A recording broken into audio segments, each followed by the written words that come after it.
बंगाल का चुनाव खत्म हो चुका है, पर बवाल अब भी चालू है।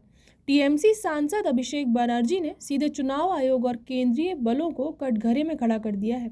अभिषेक का आरोप है कि ये जीत जनादेश नहीं, बल्कि मैन्युफैक्चर्ड रिजल्ट है। ईवीएम की बैटरी से लेकर सीरियल नंबर तक बनर्जी ने ऐसी बारीकियां पकड़ी हैं कि सिस्टम को जवाब देना भारी पड़ सकता है। सुनिए अभिषेक बनर्जी का ये विस्फोटक बयान। और आने वाला दिन में जो भी होगा, एक फैक्ट फाइंडिंग कमेटी हम लोग बनाएं। जिस तरीके से हम लोगों के ऊपर टॉर्चर किया जा रहा है, जाके पार्टी ऑफिस तोड़े जा रहे हैं, घर में घुस के मारा जा रहा है, हर जगह पे आपने देखा है। कल रात भर हम लोगों के पार्टी वर्कर्स के ऊपर जिस तरीके से अत्याचार हुआ है, मैं सबको यही कहूँगा कि तृणमूल के जितने भी सैनिक हैं, आप एकदम स्ट्रांग रहो। पार्टी आपके साथ डट के खड़ा है और जहां तक हमें जाना पड़े हम आपके लिए जाएंगे। और इसीलिए एक 12 मेंबर्स का फैक्ट फाइंडिंग कमेटी बनाया गया। 3 टीम अलग बनी है, जिसमें 4 मेंबर्स रहेंगे और परसों से ये विजिट चालू होगा। कल आपको डिटेल ब्रीफिंग इसके ऊपर ये भी सर एक चैनल में आपने और दिया। नहीं, अगर जनादेश है तो भाई आपने देखा ना, काउंटिंग सेंटर से तृणमूल के लोगों को भगाया गया मार के। वो सारे सीसीटीवी फुटेजेस रिलीज करें। भाई इलेक्शन कमीशन कुछ भी करता है तो आप लोगों को मीडिया में दे देते हैं रिएक्शन व्हाट्सएप ग्रुप में। तो सीसीटीवी फुटेजेस रिलीज कर दे कि काउंटिंग सेंटर में नहीं हुआ है, हम मान लेंगे जनादेश है।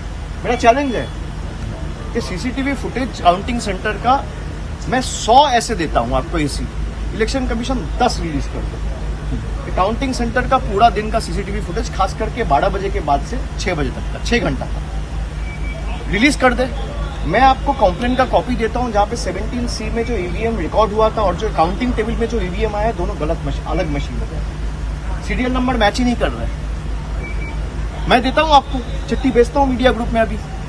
और ये आज मैं नहीं दे रहा हूं, कल हमारे काउंटिंग एजेंसी आरओ को दिया है, जहां पे मान लीजिए वोटिंग मशीन्स जो पूरा दिन आप ये कैमरा पर यूज कर रहे हो, बूम यूज कर रहे हो, भाई इसको आपको चार्ज तो करना पड़ता है। 12 घंटा मशीन यूज हुआ है, जिसका चार्ज खत्म हुआ 50%, 55%, 59%, 60%, 90% machines were 92%, 93%, 95% चार्ज। ये कैसे संभव है?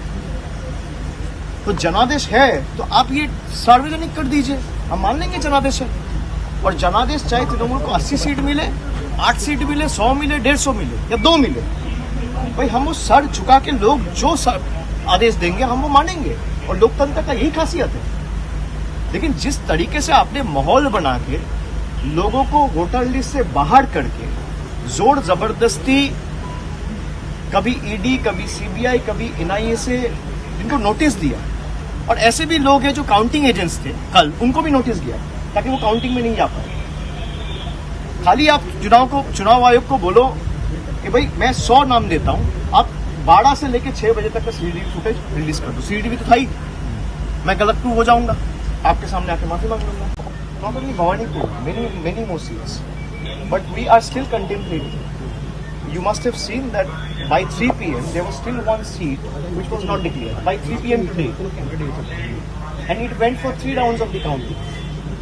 Election Commission, the website showed that Trinamool is leading that seat and won by 16,000 votes, and then it went for 2 rounds of recounting, and ultimately BJP won that seat by 100 votes.